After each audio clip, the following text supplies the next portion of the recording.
Hey, it's Camo with the Nashville Access Show presented by Solis North Gulch Apartments, where taste matters.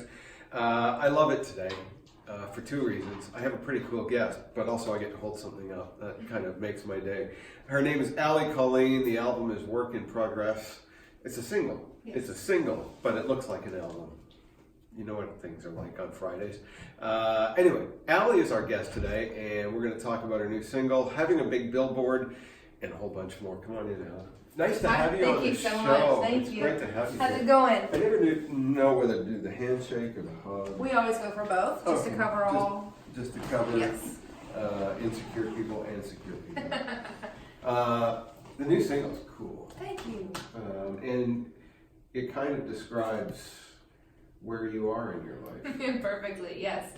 Yeah, so that was the most interesting part about it, was I wrote it with Marcus Humman and Greg Beck, and I wrote previously with Marcus, and we just talked a lot that right, just about like me and kind of where I'm at and things like that. And he came in the next day with this song fully written. So I wrote the chorus and some of the end of it, but he just came in and he goes, I was just thinking last night about you, and this just kind of came out, and I was like, this is the easiest write I've ever done. Yeah, really. First off, and second off, yeah, it's just such a beautiful thing, and I think that's what I love about the song is I know exactly what all the lyrics mean for me, but I don't have a clue what they mean for Marcus, and I don't have a clue what they mean for you, you know, and we're very proud of this song. But that's the cool thing about any song is it means something to the people who wrote it, and it means something to the people who sing it, and it means something to everybody else that's listening. Exactly. Yeah. I've kind of watched your career since you came out, and you have really been trying to connect with excellent writers and also working with writers that you're trying to pull up as well. Yeah. What's the difference? So the difference you mean between the writers and Yeah. like what it's like being with Yeah. them? So it's so interesting. You Writers phrase are it so much better than I do. Well, writers are so different, right? Like Yeah. each one of them just completely different, like Yeah. people, right? So I have my writers that I go to who are going to keep me in that commercial space. You know, they don't move much out of their box and they stay true to radio and they do that, right? And then I have my writers that I go to when I want to write something that no one else will ever hear, and they're fine with that, you know, and we just want to write about something that's like on our hearts kind of thing, which is what we thought Work in Progress was going to be. Really? And so they're just so interesting. I mean, all writers are different. And it's so interesting. Sometimes you can go on writes with people who have these number ones, and you're sitting here and you're like, man, I wonder how much of the song maybe the co-writer wrote for that hit that they wrote kind of thing. And then sometimes you walk in and you're like, this person doesn't need anyone to write with, and they're phenomenal. And that's a day-to-day basis, right? Like some days I'm on it, and some days I just sit there and I'm like, what are we doing? I mean, writing with a guy like Marcus Humman, you know, he doesn't need to. No, at all. You know? I think his is more of a gift to let me write with him kind of thing. But it's great when other writers have that generosity, and then it's something that you in turn can do to other people. Absolutely. And you never know what people are going to spit out. I have this one writer friend of mine who I'm always like, they always just kind of sit there. They don't do too much in the write. They're not really an aggressive writer. They're kind of more passive. They kind of hang back. But it's like every write, like my favorite line of the whole song will come from that writer. You know, Really? like she just kind of hangs back and does her thing. And every now and then she'll be like, what about this? And you're like, yes, thank you. That's what we've needed. And we're just all so different. And I love it. Which is the most exciting part of the process for you? Is it the writing, is it the recording, or is it the getting out and playing for people? It's probably the journey from that first part to the last part, you know, which is, you know, Okay, kind of all of it. So it's really cool watching it grow from something like Work in Progress, where we were like, man, this is me perfectly, but this isn't going to apply to anybody else, you know, like this is me. And then to have the biggest feedback come from Work in Progress is this song is literally my life right now, you know, for everyone who's listened to it. And just getting to watch it come from this super folky place where he wrote it to this almost more kind of pop folk commercial place where it landed. Somehow also traditional country, you know, just that literally just from point B to Z over here kind of thing is my favorite part. So it's literally the whole Bob Dylan, the journey is the destination. It's so cool, yes, exactly. Exactly. Yeah, it's fun when when you say that comment and people, oh yeah, I know that. Dylan, cool. Yeah, everyone knows Dylan. I don't want to dwell on it too long, but it's part of who you are as an artist. It's been part of your getting to where you are. You've got a pretty famous dad. Are you picking up does he freely give you advice, or do you go and ask him for advice? Because it seems to me when you're looking at writing, that seems to be kind of a pattern he's done too. He's brought up some pretty big writers that nobody had heard of. So it's so interesting. I actually don't know anything about his musical career as far as how he started, and like I know the big stories about how, you know, the person who found him wasn't supposed to be at that show when it happened, and those cool like little things, but we've never talked about music my whole life growing up. So, and my dad's one thing was sports. That was the one thing he related to most. It was the one thing he understood, you know, so he, no matter what it was in life, if I was asking about math homework or music or soccer or whatever it was, kid, just put your head down and run. That was his one piece of advice, always, and that was all it was. And so it all comes down to him to just, if you want it, you're gonna get it. You know, if you work hard enough, you're gonna get it. And that's really been the one piece of advice from Dad that we've carried throughout this whole thing. And it's been so fun because we've played the whole fair and festival circuit, you know, during the summer, and fairs that I had no idea he played. And as soon as they take me in their office, like there he is, you know, like the day he played it, you know, like 30 years ago. And it's really cool because we find ourselves stepping in these very similar patterns that he did, and I had no idea. Wow. So hopefully that means I'm doing something right? Fingers crossed. Yeah. But he's really been a dad throughout this whole thing, you know. It's that's just cool. Go do your thing, kid, and like figure it out. And that's what I've loved the most, probably about his interaction with me and my music. Do you ever get stuck and ask him for advice with it, or? Yeah, and it's so interesting. His advice is it's so helpful, and it's so simple sometimes. And I'm like, Dad, doesn't work like that. And he's like, and I'm like, oh, you're right. Okay. But yes, his I come to him about things that I don't understand a lot with, like how to, like I came to him for my first publishing meeting, and I was like, Dad, I have a publishing meeting next week. Like, what does that look like? And he goes, Kid, I've never had a publishing meeting. He goes, I don't know. So he set me up with I'm sure you're familiar with Bob. Bob's son does publishing, and so he set me up with him. So I wasn't directly going to Bob for something, but I did get to meet his son, you know, and like talk to him about it. So Dad also really respects how we do want to keep it separate. So he's like, well, instead of me setting you up with my people, I'll set you up with someone my people know, and you can meet with them. And I kind of had like a kind of a fake meeting with Bob's son, and he kind of walked me through what I should expect for my meeting that I had later that week. And so things like that, he's really, really helped me with. You have, and it's very admirable, you have made a point of not trying to capitalize on your dad's career, the name. You very much made a point, and it's only, I think, just in recently that you're willing to mention who your dad is. That's a double-edged sword, isn't it? Yeah. That's my dad's most famous saying, you know, everything that's a blessing is a curse, you know, and in my life, the blessings, you know, completely outweigh anything that's been hard from it. But I mean, yes, there are a lot of obstacles and difficulties that we ourselves have tried to avoid. But again, I think it's just because I respect and I love Dad's career so much, not even so much, you know, my dad is a dad and my dad is Garth are totally separate things to me, you know. So as far as Garth goes, just seeing what he's done and what he's accomplished and how he's done it, and then also taking the break and coming back and being just as big as he was, you know, kind of thing, are all these things that we look up to so much, and we just admire him, and we want to do exactly what he did, you know. And so we want to start from nothing as best we can. There's no denying we're on this pedestal that we can't really fight, but that's when the other writers that you're talking about come into. You know, I was placed on such a high place where we kind of have this thing. Expectations. Exactly. It does. Yeah. It does, but that's why you come out with a song called Work in Progress, you know, and you're like, I don't have anything figured out. I overslept this morning, you know, like work in progress. Everything's a work in progress for us. And so we are able to then pull up writers, like you said, that most people wouldn't go and find on their own, and suggest other artists that are friends of mine that are working just as hard, if not harder than me, doing this thing. So it, like you said, it comes with really great things and some tough things. I have to say, it is admirable, because watching you come along and how hard you have fought to make your own name and let people judge you for better or worse on your own merit and your own standing. That's really cool. Thank you. Well, it's also super, anytime you work in an industry with your family, if you crash and burn, they crash and burn with you. It's never separate. Exactly. And so I want to, whether it is, glory or hellfire, I want it to be because of me. So we worked really hard for that, and thank you for. Well, you should be very proud of yourself. You've done really well. Thank you. And to me, there have been times where watching you, it's like, God, it could have been so much easier on her. She just yeah. But then it's like, I get it. Yeah. I also think it would not be worth it at all. No. Like, because one, I would have to be somebody I'm not.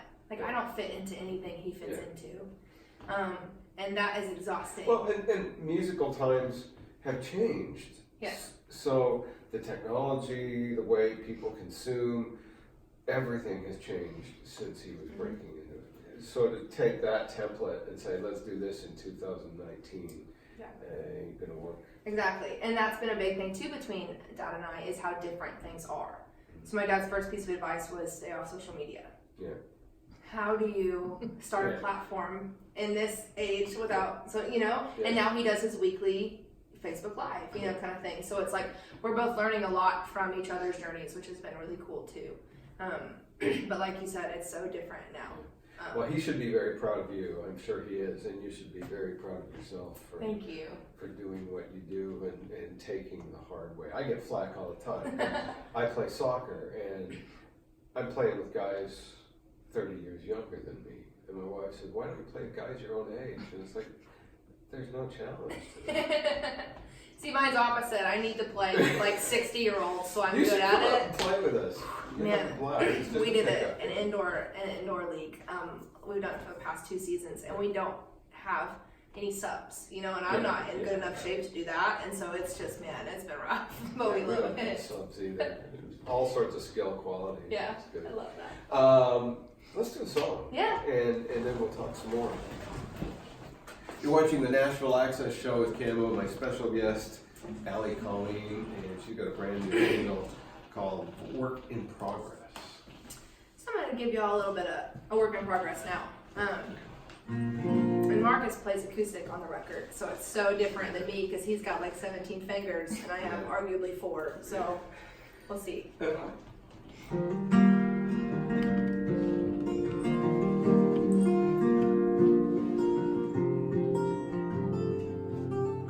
Go my own way, try to walk a straight line, still trouble finds me, time after time. I flirt with disaster, and I court distress. I'm a work in progress.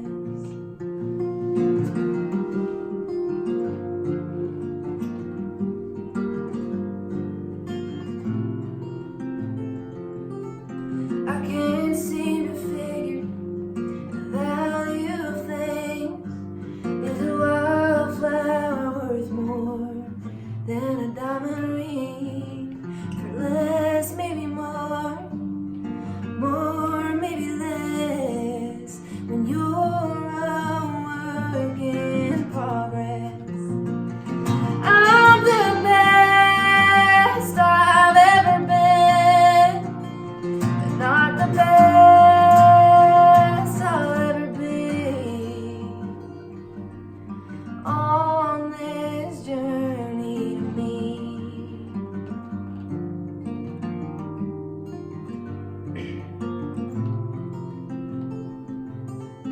My feet can't find exactly where I am. Is this my beginning, middle, or the end? North, maybe south, east, maybe west. When you're a work in progress, la la la la la.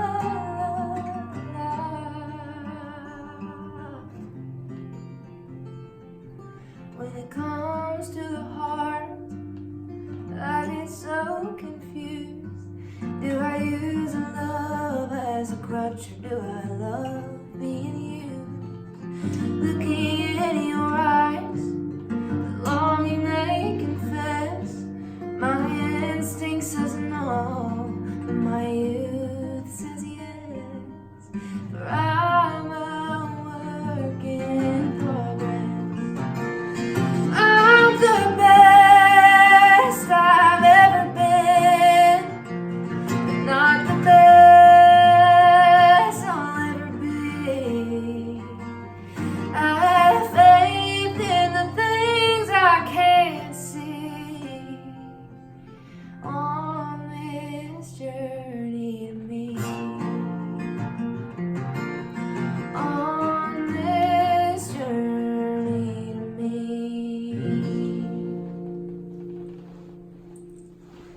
Very cool. Thank you.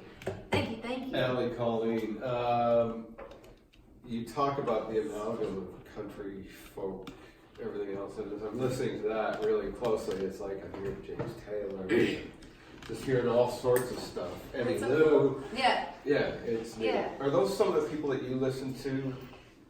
Yeah, so it's so interesting when people talk about my influences, they expect all of the greatest country singers, right? And it's so interesting. My dad actually did not, as far as what he played around the house and our kids, it was not country music. Aside from maybe Little George, just because Dad is in love with him. Well, I remember You know. your dad saying, but the reason he did his concerts the way he did them was he remembered seeing Kiss. Exactly. And that was the big thing that drove him. And he was the first country singer that had come out and said, yeah, I listened to Kiss in Boston and everything else. Nobody did until Exactly. So that's what he played for us. Yeah. So we grew up with predominantly Queen and Elton John and a lot of James Taylor and a lot of Annie Lennox and stuff like that. And then Mama over here was listening to Cher and Celine Dion and all of the 2000s pop. Like obviously never played country at all.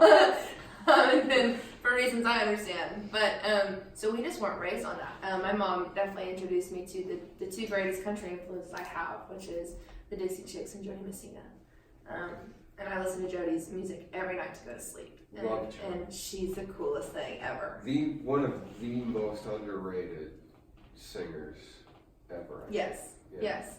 And that's why I love Ashley McBride so much, because I feel like she's Jody Messina, but Yeah, like a same little thing. pissed off, like just so much, like, oh, Yeah, I Jody just with love attitude, it. Yes, yeah. I love Yeah. it, I love it. So those are kind of the influences they had for me, and then my sisters obviously brought in a bunch of 2000 pop music and stuff like that.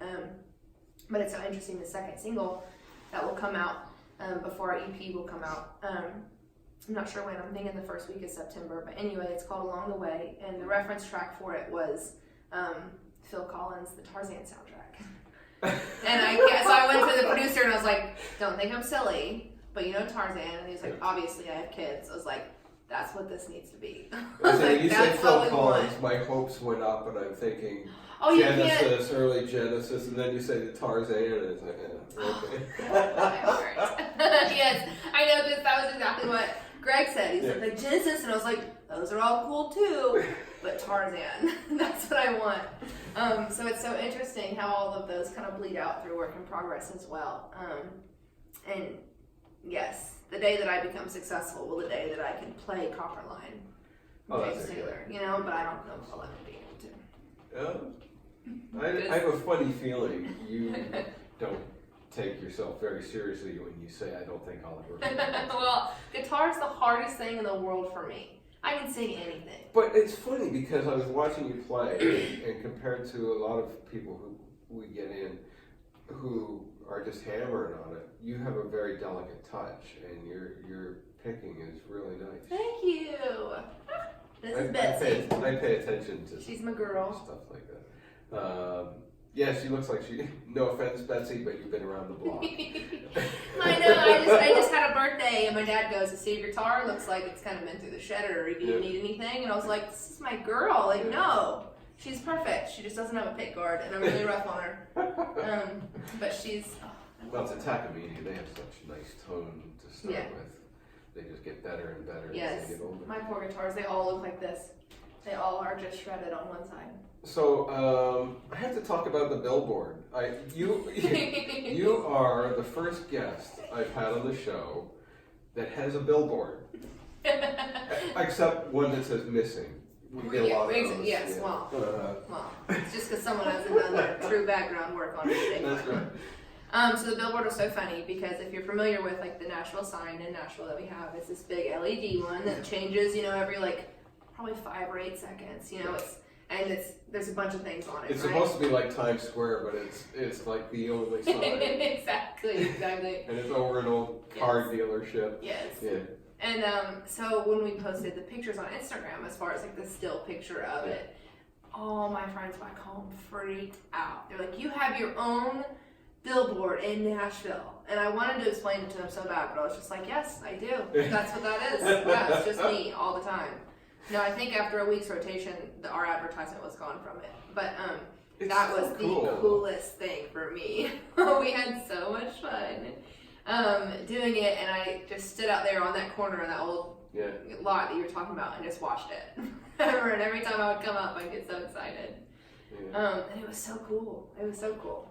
Stuff like that is cool. I remember like the first acting gig I did, and it was in a movie with Chris Christopherson. Oh, really? And it was a really bad movie that even Chris said he forgot about. But your head comes up on screen and it's huge, and you think, that's so cool. It's really cool, isn't it? Yeah. So that's and a really all the big people moment. coming to Nashville, and that's kind of, even though it's in a bizarre place, it's still an iconic billboard. Oh yeah. Oh yeah. It was so cool. We had a blast that day. It was so hot. They were so funny. They told us they were going to put it on like an hour. Like they were going to stop it for an hour so we can come and take all these photos with it. What they did was they just slowed down the rotation for an hour. Oh, okay. So it was like every 15 seconds, you know, it was kind of up, and it was up for just a little bit longer. So it was so funny. I was so excited. Every time it'd come up, I'd be like, guys, there it is. And everyone's screaming at me like, Allie, you need to get cute and like be ready for the photo. And I like couldn't figure it out because I was so excited every time it came up. But the Nashville sign was really, really cool. Does that, I mean, that kind of stuff as a rising artist, that all those things that gradually get bigger and bigger, does it wear off on you? Nothing's worn off on me yet. I mean, no, absolutely not. I mean, what I am starting to understand, which I've heard from a lot of my friends who had, you know, success with like their really early music and stuff, and even, you know, people like Dad and all this stuff, is you always get nervous that you're not going to be able to beat it, right? Like with the next thing you put out. And I never understood that. I was like, you put out's great. Like the next thing you put out's gonna be great. Like what do you mean? Like I never understood. But I do all my social media stuff, and you know, you can see all your engagements and everything. And so this week compared to, or even this month, you know, compared to last month kind of thing, all the engagements are down, you know, like 75%. And I'm sitting here like, what are we doing? Like freaking out about it. And my husband last night was like, dude, you had a release and it's been a couple weeks. You're gonna have another release. Like you're fine. Like, so I'm understanding that now more. The whole the stress of like the future. Gets to you, doesn't but it? But nothing's not exciting. Like everything's very exciting. Inside, when you see your numbers are down, you go. But even though your brain is like, it's okay. Yes. Yes. Inside of you, a little piece of you dies. Exactly. But we did have a milestone yesterday. We reached 100,000 streams on YouTube for the Work in Progress video. So that was super awesome. That was something that we didn't see happening for a year or so, you know, kind of thing, numbers like that. So that was really cool for us. That was a big deal for us. Thank you. Really cool. Thank you. My father-in-law actually sent me a screenshot of it this morning. And I had no idea. So I saw it this morning and I kind of freaked out about it. I thought that would have been the first thing out of your mouth, but no, you're very cool about it. Oh, by the way, we got 100,000. By the way. Oh my gosh, yeah. So we're very excited, very proud of everything that's happening. You want to do another song? I would love to. Sweet. I would love to. So this song is, so we go in, me and Marcus and Greg, we all worked on Work in Progress together. They are doing they are doing an EP, for a 7-song EP with me in the fall. So I wrote on all of these songs, I co-wrote all of them. Marcus and Greg did not write on any of these. These are ones that we've had for a while that we were kind of waiting on. And this is a song called Best Friends. That's just probably the most personal song I've ever taken to a co-write. I needed all 3 of the writers to help me get it out. So I wrote this with Dallas Remington and Scott Marrier and Cindy Torres. And the song's called Best Friend. And it's something that I feel like should have been written a really long time ago. It's kind of one of those songs you hear and you're like, where's this been, kind of thing. Or at least that's what I hope. But I love this song. It's very personal for me, and I hope that you like it. But it's called Best Friend.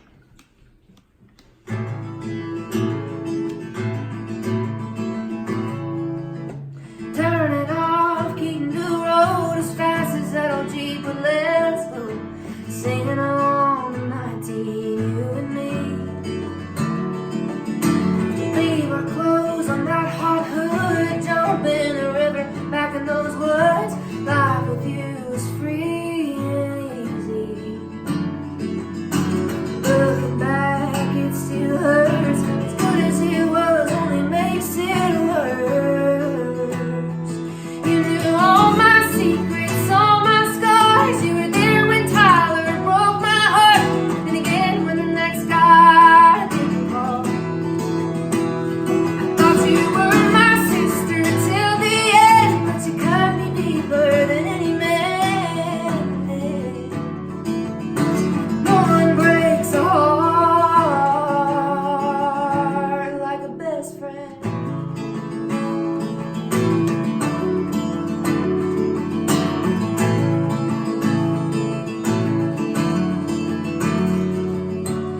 We shared clothes and we shared my mom. Of all of the people, you were the one in this whole world I thought I could trust.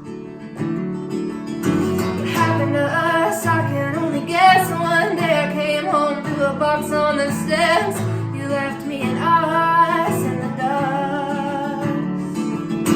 Traded me for someone new. All those years mean nothing to you. You did all my secrets, all my scars. You were there when Tyler broke my heart. Then again when the next guy didn't call. I thought you were my sister till the end, but you cut me deeper than any man did. No one breaks a heart like a best friend, like a best friend. Was I less than the best that you wanted from me? Or did you just stay till I paid for everything you got from me? You knew all my secrets, all my scars. You were there when Tyler broke my heart. And again when the next guy didn't call. Thought you were my sister till the end, but you cut me deeper than any man did. No one breaks a heart. No one breaks a heart like a best friend, like a best friend. You were my best friend.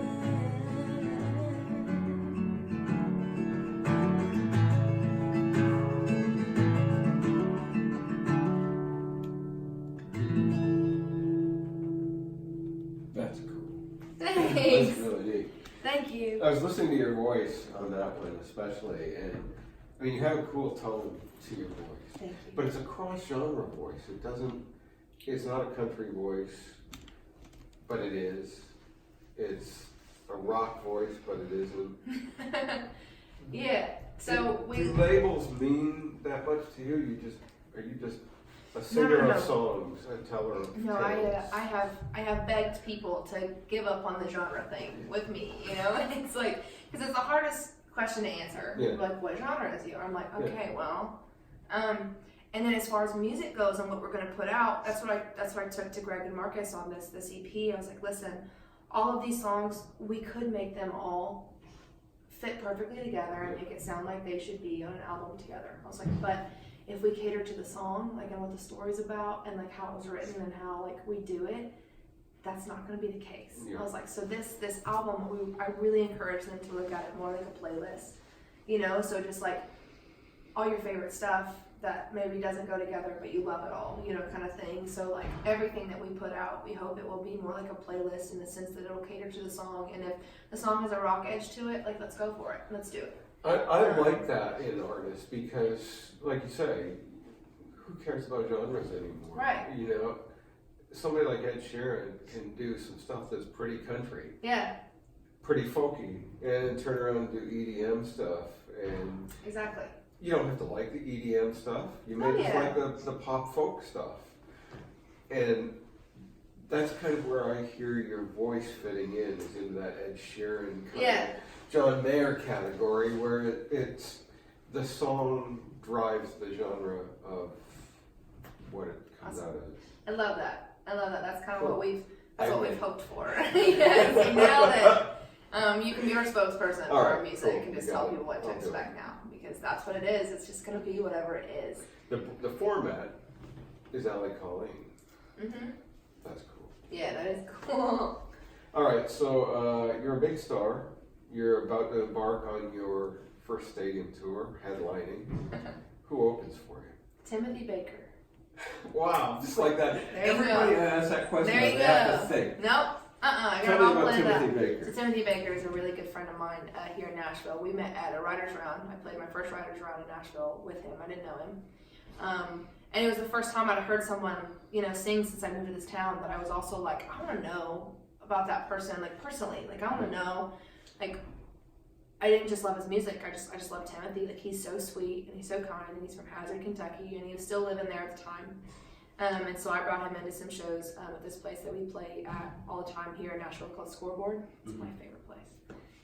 And so we started bringing him here, and he started making contacts and was able to eventually move here. So he lives in Nashville now, and he does the downtown thing. He plays everywhere, and I just think, I mean, of all the writers I write with, they're all phenomenal and kind and amazing people, but there's just something about Timothy's music that I just, every time I listen to him, I'm like, why are you still here? Like, why are you still in the space that you're in? Because he is so talented, and he grew up on bluegrass, so he can play literally anything. He's amazing.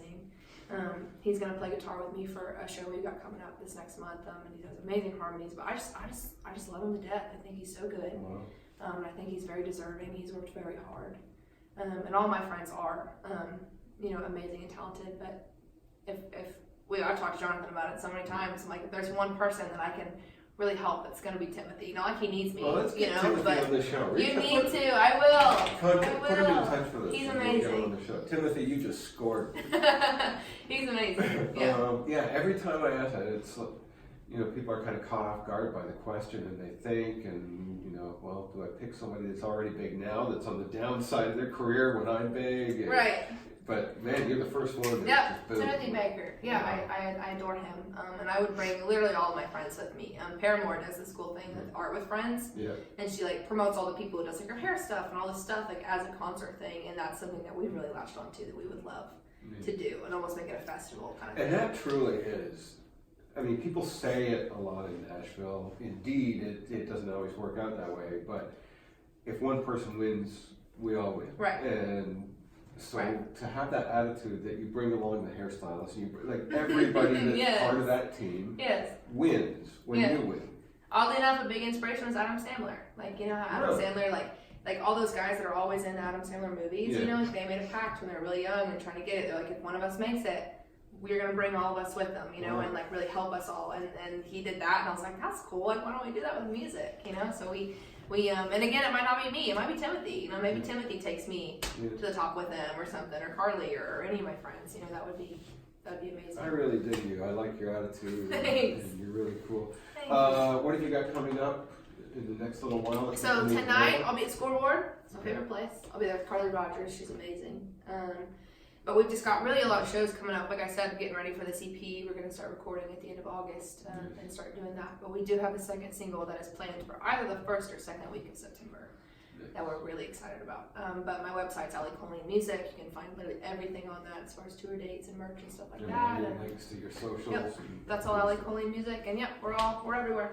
You rock. Thank you you for being here. Thank you for having me. It's such a great time having you. Come back again. I would love to.